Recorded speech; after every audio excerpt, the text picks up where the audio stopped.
It's not easy. It's hard changing your life. I'm talking about a problem in my life. So for you, I don't know what it is, but that problem, you cannot ignore it. Why? It will not go away. It will not go away on its own. It will not. You won't just wake up one day and it won't be there anymore. It's going to be there and it will haunt you for the rest of your life. So I'm telling you from personal experience, deal with it. Deal with it. And the sooner you deal with it and the sooner you overcome it, the sooner you get to your rewards, baby. The sooner you get on the other side of it, the sooner you begin to feel fulfillment. The sooner you get on the other side is self-actualization. Your dreams become a reality. The sooner you get on the other side of the problem is a wealth of success. The sooner you deal with the fact that you have test anxiety, deal with it. It's not the end of the world. Deal with it. Because when you deal with it, you can create a solution for it and you can get over it. Deal with it. That you and your children don't have the best relationship. Deal with it. Deal with the fact that you are a procrastinator. Deal with the fact that it's hard for you to execute. Deal with the fact every time something happens, you're worried about it. Deal with the fact that you have this anxiety that every time you're about to reach another level of success, every time you're about to go to another level, you feel overwhelmed. Deal with the fact that you're struggling with your success, that you feel like, why me and why not my sister, or why me and why not other people. Deal with the fact that you feel guilty that you're successful. Deal with it. And ladies and gentlemen, I started working on my dream, and most people don't work on their dreams. Why? For many years I didn't. One is because of fear, the fear of failure. What if things don't work out? And the fear of success. What if they do and I can't handle it? The other thing is that most people, ladies and gentlemen, they get comfortable. They stop growing, they stop working on themselves, they stop stretching, they stop pushing themselves, and they end up becoming very cynical about life, and they throw in the towel on themselves, and on their families, and on their dreams. And the other thing is that most people don't feel worthy. What I'm doing now, I could have been doing years ago, but because I did not have a college education, because I didn't believe in myself, because I allowed other people's opinion of me to control my destiny, I didn't act on my ideas. And not only is it important for you to know it's possible for you to choose your future, but it's necessary that you work on yourself, that you develop yourself.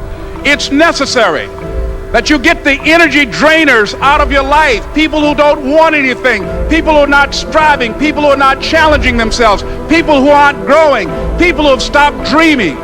It's necessary that you align yourself with people and attract people into your business who are hungry, people who are unstoppable and unreasonable, people who are refusing to leave life just as it is and who want more. My mother used to say, birds of a feather flock together. If you run around with losers, you will end up a loser. It's necessary that you get the losers out of your life if you want to live your dream. The next step is, that is you. That is you. That no one can do it for you but you. And even though you face disappointments, even though you will experience some setbacks, it goes with the territory. You must understand that. What if all of us took that attitude after we face a rejection and a no, or we have a meeting and no one shows up, or somebody say, you can count on me, and they don't come through? What if we have that kind of attitude? The car's repossessed. Nobody believes in you. You've lost again and again and again. The lights are cut off, but you're still looking at your dream, reviewing it every day, and say to yourself, it's not over until I win. You are going to incur a lot of disappointment, a lot of failure, a lot of pain, a lot of setbacks, a lot of defeats. But in the process of doing that, you will discover some things about yourself that you don't know right now. What you will realize is that you have greatness within you. What you'll realize is that you're more powerful than you can ever begin to imagine. What you will realize is that you are greater than your circumstances, that you don't have to go through life being a victim. What I'd like for you to do right now, I want you to think about your dream, because I'm in a room full of dreamers.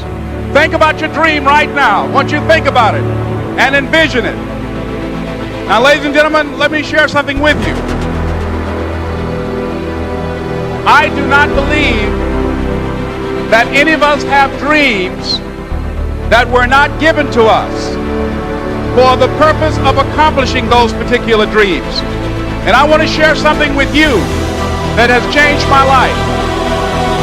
That dream that you're holding in your mind, that it's possible. See, sometimes we can't say, I can do that. But what we can say, that it's possible that I can have my dream as we run toward it, as we work on it day in and day out. It's necessary to know that everybody won't see it, that everybody won't join you, that everybody won't have the vision. It's necessary to know that a lot of people like to complain, but they don't want to do anything about their situation. That you are an uncommon breed. You have to know within yourself that I can do this. Even if no one else sees it for me, I must see it for myself. That's necessary. It's also, ladies and gentlemen, necessary that you be creative when you're working on your ideas.